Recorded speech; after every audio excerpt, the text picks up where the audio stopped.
it's just me and you. Bonjour à tous, je m'appelle Théo et on commence aujourd'hui le deuxième chapitre d'enseignement scientifique en première sur les cristaux. Cette vidéo, elle a été réalisée en collaboration avec Nathan et pour tous les exercices et toutes les méthodes, je vais me baser de leur super livre l'ABC du bac. Dans cette vidéo, on va voir le cours en 2 minutes pour te permettre d'avoir les notions essentielles rapidement et pour que tu puisses rapidement passer à la deuxième et à la troisième vidéo avec des exercices pour t'entraîner sur ce chapitre. La deuxième vidéo sur les méthodes et la troisième vidéo sur les exercices corrigés sont disponibles dès maintenant en avant-première sur mon site novelleclasse.com.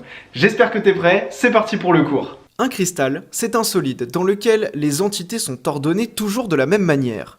Par exemple, le chlorure de sodium, il est constitué d'ions sodium et d'ions chlorure, les ions Na+, et Cl-.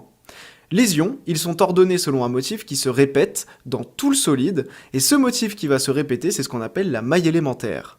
Alors la maille élémentaire, on la représente en 3 dimensions, et on va en étudier 3 dans ce chapitre. La maille cubique simple, qui est un cube avec une entité à chaque sommet, la maille cubique centrée, qui est un cube avec une entité à chaque sommet et une entité en plein milieu du cube, et la maille cubique face centrée, qui est un cube avec une entité à chaque sommet et une entité au milieu de chaque face. On peut calculer à partir de cette maille élémentaire la masse volumique et la compacité d'un solide.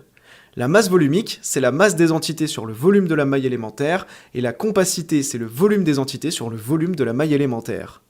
Pour le volume de la maille élémentaire dans les exercices, on va toujours te dire que la maille élémentaire, c'est un cube de côté A, A sur 2, 2A, etc., etc. Et donc le volume de ta maille élémentaire, ce sera A au cube, A sur 2 au cube, 2A au cube, etc. Donc quelque chose de très simple à calculer. Si un solide ou un minéral n'est pas ordonné, on parle de solide ou de minéral amorphe, et c'est le cas du verre. Un même composé, il peut cristalliser sous différentes formes. Par exemple, le carbone peut prendre différentes formes. Ce sera toujours du carbone, mais avec des propriétés macroscopiques différentes, et c'est ce qu'on appelle des formes allotropiques. Par exemple, sur ce dessin, tu peux voir différentes formes allotropiques du carbone, c'est-à-dire que dans tous les cas c'est du carbone, mais il a cristallisé de différentes manières, et à chaque fois on retrouve donc une maille élémentaire différente, mais c'est toujours du carbone. Et voilà, j'espère que cette vidéo t'a permis de bien comprendre les notions de base très efficacement et très rapidement. Je te donne rendez-vous tout de suite dans les 2 prochaines vidéos sur ce chapitre pour faire ensemble des exercices d'application sur ces notions. Et je t'invite à retrouver encore plus d'exercices dans le livre de Nathan, l'ABC du bac. A tout de suite sur novelleclasse.com pour accéder aux prochaines vidéos sur ce chapitre.